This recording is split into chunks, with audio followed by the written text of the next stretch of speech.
So while waiting, do you guys have a question so far?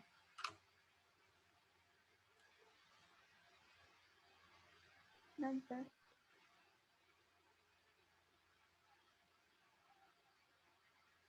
All right.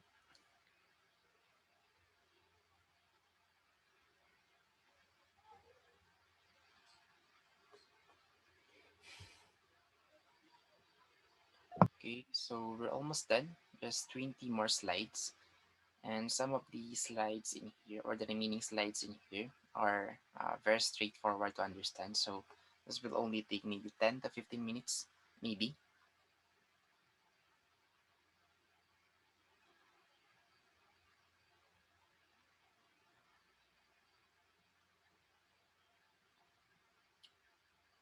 All right, so let us now continue our discussion.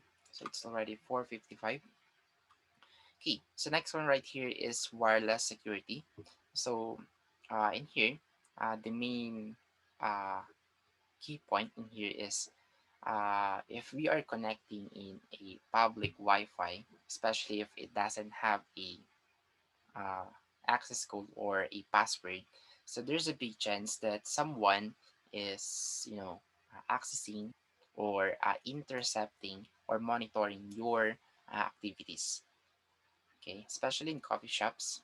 So we have a lot of scenarios happening in USA wherein they don't know that their phones or their laptops are now being compromised since they've connected with the public Wi-Fi. Okay, so uh, if that Wi-Fi doesn't have a password, so there's a big chance that someone, okay, is intruding or intercepting or monitoring your activities. So if that Wi-Fi has a password, then it's a lot more safer because it has a SSL or TSL technology, wherein all of your activities is encrypted or all of your data is encrypted. So everything that you're doing is safe. Okay. Next one right here is ethics and society. So if we have, ethics as a human being here in, you know, world in Earth, we also have computer ethics for netizens. So one good example of this one is, how do you act if you're in front of your computer, okay, or if you're far away from others and then you're just communicating with the use of your smartphone or via Facebook or via Instagram or any other kind of social medias. So most of them, okay, or most of the people, okay, hindi naman, okay, so hindi na lang siguro most, some of them, okay, some of them are uh, really really bad since they know that it's they're using a dummy account, okay, so they have the nerve to do bad things, to post fake information, uh, to uh, share someone's fake what do you call this one, fake news. Okay, that is the one that I would like to say. So a lot of us is sharing fake news without us knowing if that information is really legit or no. Okay, so you just keep on sharing those, fake news, fake things, fake messages, and uh, you're brave because you know that here in the Philippines, no one goes to jail, just by doing that one.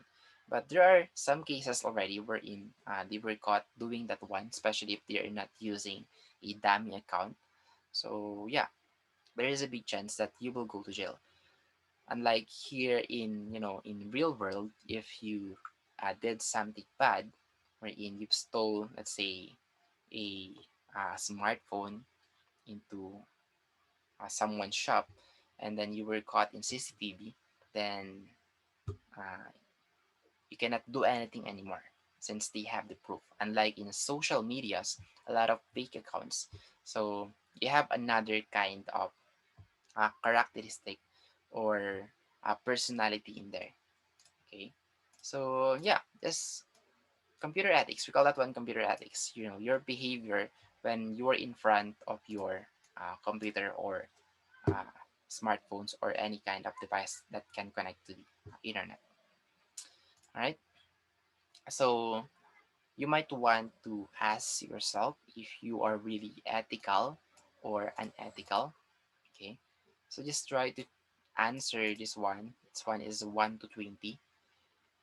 Okay. So this is not a requirement in our or as your activity.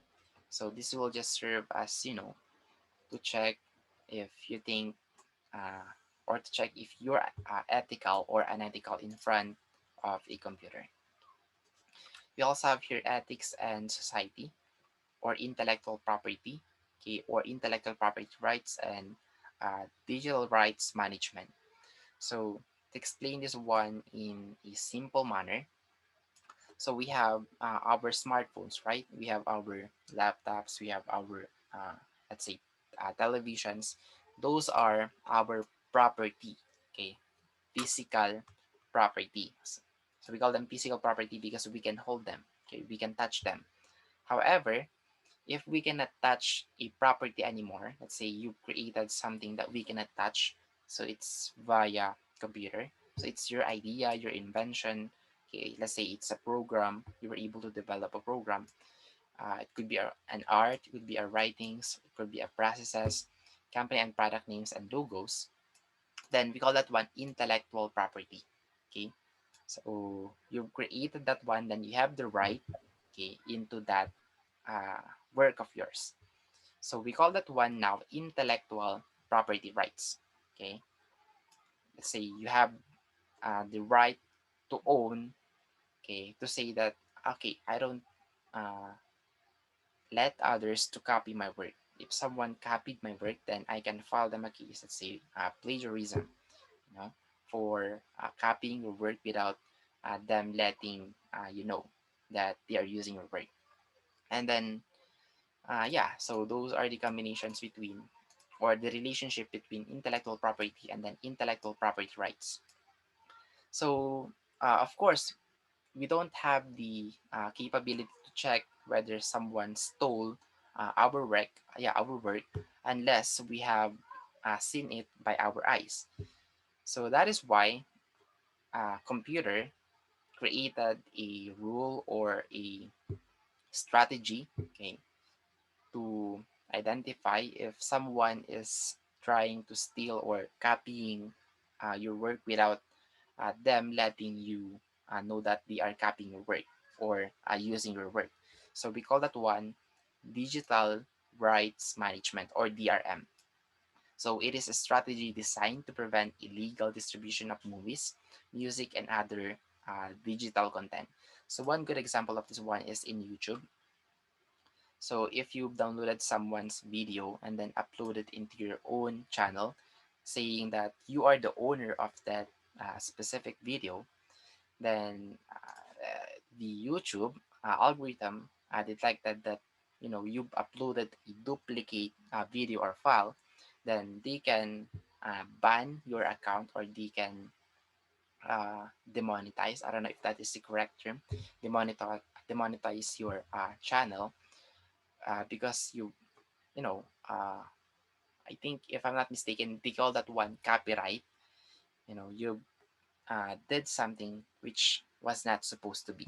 Okay, they can file a case copyright into your channel.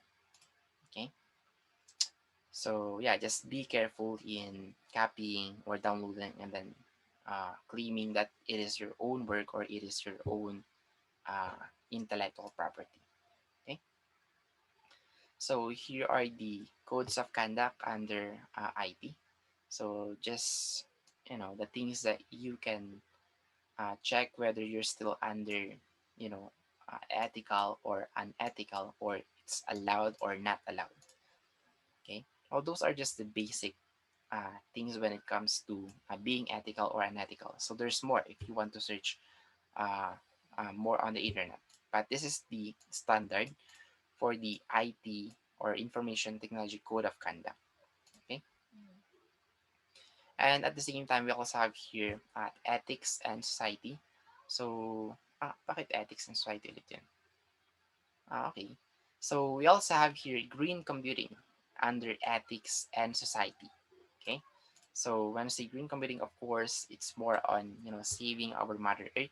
So, just be a responsible user. Okay. So, conserve energy. If you're not using your computer, you have to shut it down. And if you don't need upgrades to your computer, then do not buy an upgrade, since you're just adding a environmental waste.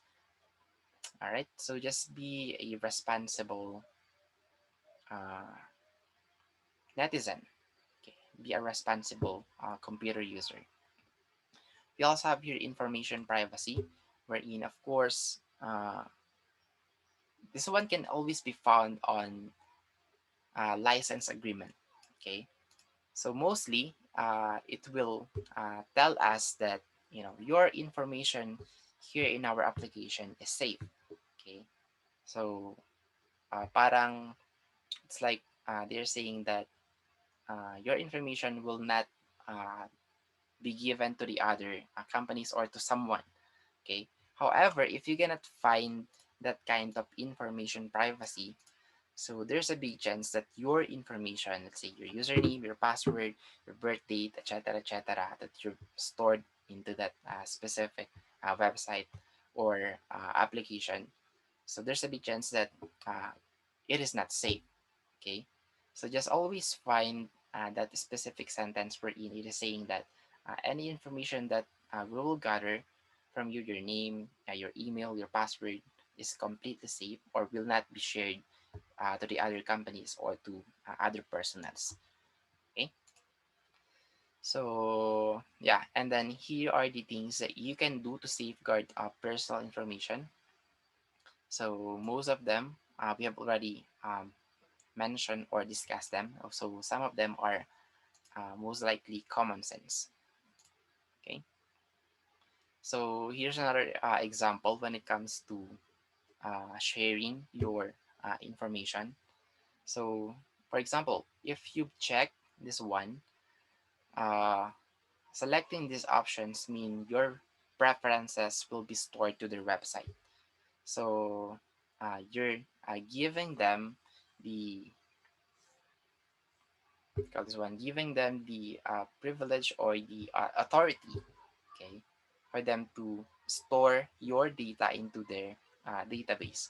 So in that case, you're not sure anymore if your data from their database is safe or no.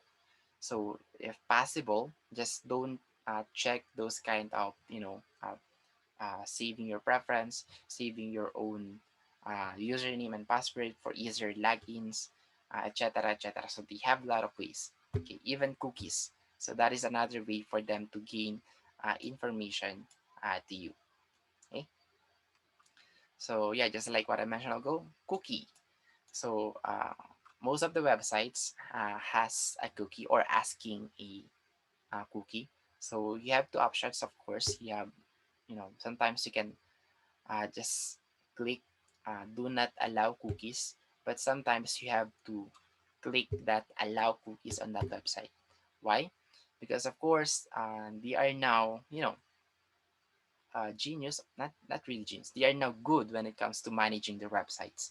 So for them to be able to get your personal information, so you won't be able to use 100% their website, or you won't be able to view some of their pictures or information unless you click that accept cookies.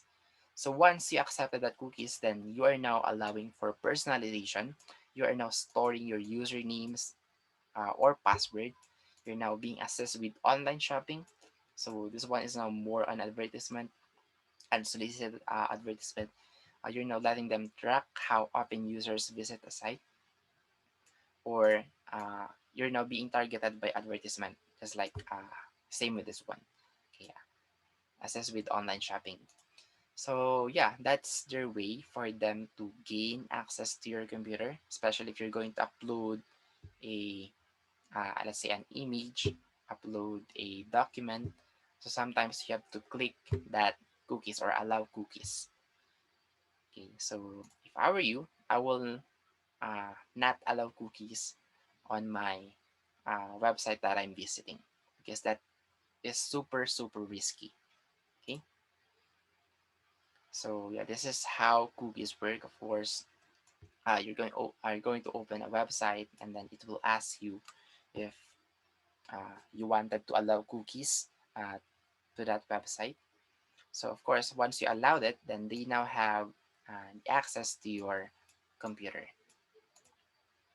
Okay, and then next one right here is phishing, wherein this one is actually quite similar with the IP spoofing or the IP email. No, not IP email. Email spoofing. Okay, but when you see phishing, this one is mostly targeting ATM or bank accounts or credit cards. Okay, so they're doing this one for them to gain access to your credit cards or to your ATM cards. So this one is also acting as a legitimate or official website, official looking website or email, but in reality, it's just a scam, okay, or just a phishing website, okay. So mostly, it will, kapag once you click, let's say an unknown or yeah, or let's say a button that you're not sure if that is the correct button or no, because there's a lot of buttons available. And then let's just say that you were able to click the uh, a button that is will lead you to a click jacking, okay, or into a phishing website. Then you cannot do anything anymore since you think that you were able to click the correct button, but in reality, you are now under a phishing website. Okay, so they will now be able to gain access to your ATM or to any information that you will input into that website. Anyway, so next one right here is spyware and then adware, which we have already discussed a while ago. So I will not go over with this one again anymore. And then we have here social engineering. So one good example of this one is the phone right here, Pablo Escobar phone. I don't know if you guys have already heard this one, but this is a official phone that is being sold to the market before way back 2020. So when we say social engineering, that company will hire a famous person, let's say an actress or an actor, to advertise their product. Let's say this one, Pablo Escobar phone. But of course, those actress or actor who will advertise their product will get some amount of money. Okay, but one thing that they don't know is they are just being used by that company, to scam normal people who's going to use their product or who's going to buy their product. So in here, let's say that's Brad Pitt. Okay, so it's a famous person. So he's using that kind of phone, and then he is advertising that phone also. So you, as a normal person idolizing Brad Pitt, then you will also buy that phone. So there's a big chance that you will also buy uh, the phone that he is advertising. So this is the where this scam is coming. So once you paid or you ordered and paid that phone or that product, you will actually never receive the product. So yes, you paid for that item or that product, but you will never receive anything. Okay? You will never get anything unless you're a uh, famous blogger, like for example this one, Mr. Who's the Boss, Marcus Brownlee. So they are the one who proves that this is just a scam. So you will not really get anything. Okay, so most of the customers saying that we didn't receive anything. It's been 3 months. It's been 4 months, 5 months, but we still didn't get anything. Okay, so yeah, so it's saying here that it's just a $399 phone, but in reality, it's a Samsung Galaxy Fold. What's one? Samsung Galaxy Fold. Where is that one? Yeah, right here. It is a Samsung Galaxy Fold to be exact. And Samsung Galaxy Fold is ranging from $1,000, if I'm not mistaken, $1,000 to $1,500. And then they are only selling this one for $399. So from there, you already know that this is a scam. Okay. So we call that one social engineering. So if the price is, unbelievable, then maybe you're under uh, call this one under the influence of social engineering. Okay. Then next one right here is privacy loss. So it is a concern about privacy has led to the enactment of federal and state laws regarding the storage and disclosure of personal data. So when I say privacy loss, yeah, yeah, there's actually a lot of people who have already published. How do you call it one? Publish or uh, being, what is the proper term once a law is already mm, yeah, once it's already being applied as a normal law like the others. Forget the term, but let's just say that it is now an official law in our country. So yeah, they've created a lot of official laws when it comes to privacy. So we have this one and then this one, but most of them are just laws actually, since here in the Philippines, implementing those laws is not that quite well, or not well implemented to be exact, since here in the Philippines, we are a democratic country. So even though we have those laws, okay, they don't. Uh, it's like they don't really exist to be exact. So yes, they are just there because, of course, we need laws when it comes to privacies, but uh, we cannot really apply them if someone made an illegal thing, especially someone hacks a computer. So unless you're really uh, because this one, you're really persistent, and then you really wanted to know who hacked your computer. And at the same time, the cyber forensics here in our country, here in the Philippines, is not that uh, well implemented. So it's just in other countries. Anyway, so those are the laws for privacy laws.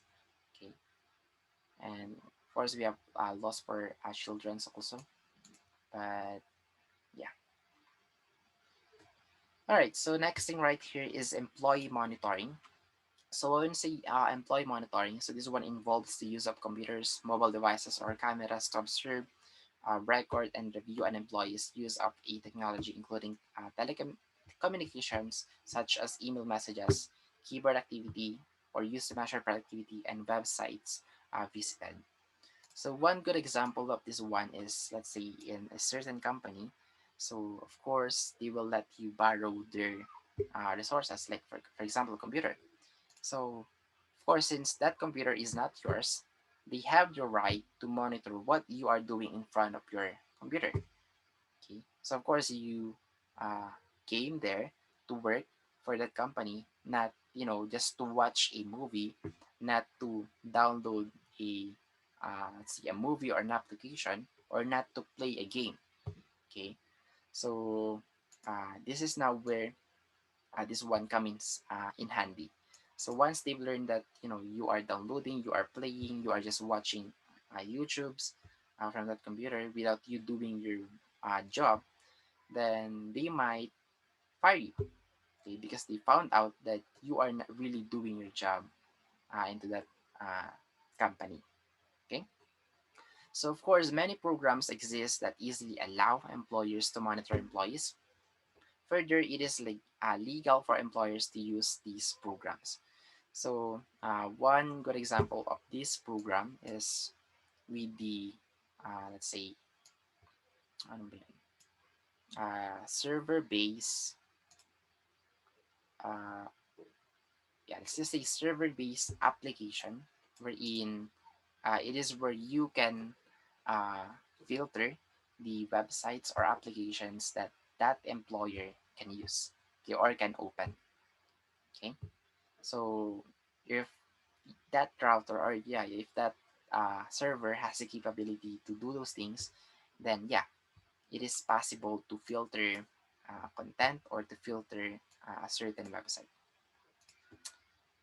All right, and we're done. So yeah, that's it for this module. So any questions so far?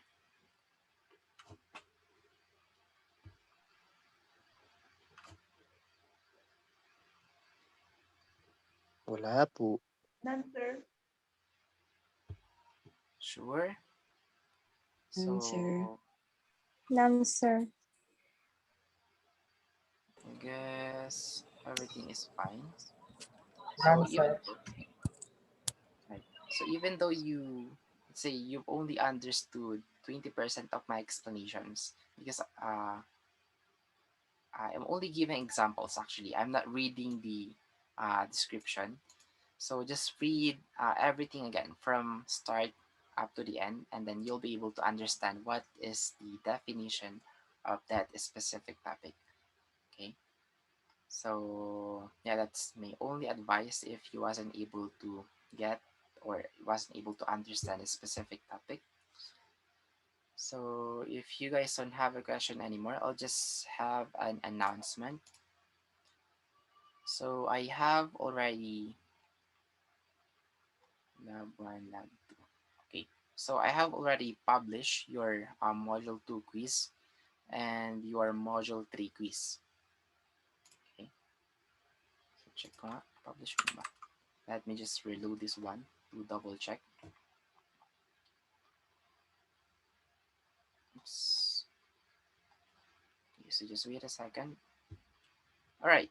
So module 2 quiz will be available on May 14, 3:30 p.m. to 7:30 p.m. Okay. So just take note the date. The same with the module 3, but it's not May 14. Okay, so this one is on May 15, this coming Saturday. So you're going to have your quiz, your third quiz on May 15, 3:30 p.m. to 7:30 p.m. Okay, so yeah, you're going to have two quiz for this week, and we're going to discuss one more module, okay, which is the module 4. So maybe you guys are wondering why we are now starting to discuss the week number 3. That is because we are already done with the module 3 or this module for this week. So as you guys can see, we only have one module for this week. But in here, we have 3 modules for the last week before your midterm exam. Okay, that is also because uh, we are only going to discuss one module. For the module 5 and 6, we will not be having a live discussion on that one because this one is more on a self study or self explanatory, since those are the basic programs and applications. So I'm pretty sure that you guys will be able to understand that one just by reading the description. Okay, and the same with the Microsoft Excel. So once you've reached lab number 5 and lab number 6, so this is now where module number 6 will come in handy, because your module 5 and 6, if I'm not mistaken, so let me just check. Oops, wala pala dito.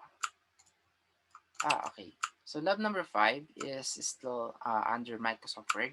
However, I guess lab number 6 is already an Excel. So yeah, this is now an Excel. So if you want, or if you're not that familiar on how to use Microsoft Excel, then this will serve as your guide, module number 6. So I will also publish this one later on.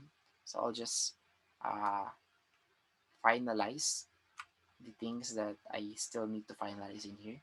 So later on, I will also publish this one for you guys to be able to have an advanced access to our module 4, 5, and 6. All right. So yeah, that's it for now. And also do not forget case studies. So you guys have to answer this one also. The due date is on May 18th. So yeah, you guys still have 1 week to answer this discussion or case study. So yeah, that's my only announcement. Yes, Mr. Perez. None, sir. Okay, so someone is asking a question. So yung sa case study ba need mahaba sagot?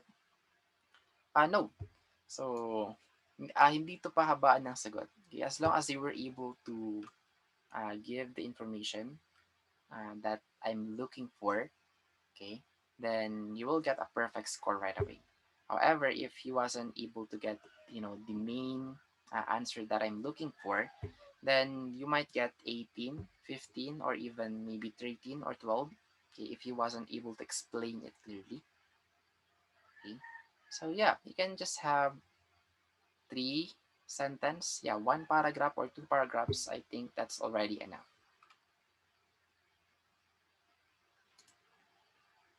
My quiz sa Thursday. Kung naman tayo, Tuesday, Friday, and then Wednesday, Saturday. So we don't have Thursday class. All right. So any other question or clarification?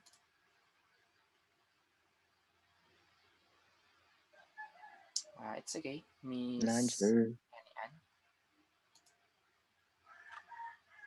All right then. So if you guys don't have a question anymore, then you may now go, and then let's just meet again tomorrow, since we will start discussing now the module 4. All right. So goodbye and thank you guys for coming. Thank you, Yes, sir. sir. Goodbye, sir. Sir, Then sir. goodbye. Thank you, sir. Thank you. Thank you then. Bye, sir. Goodbye.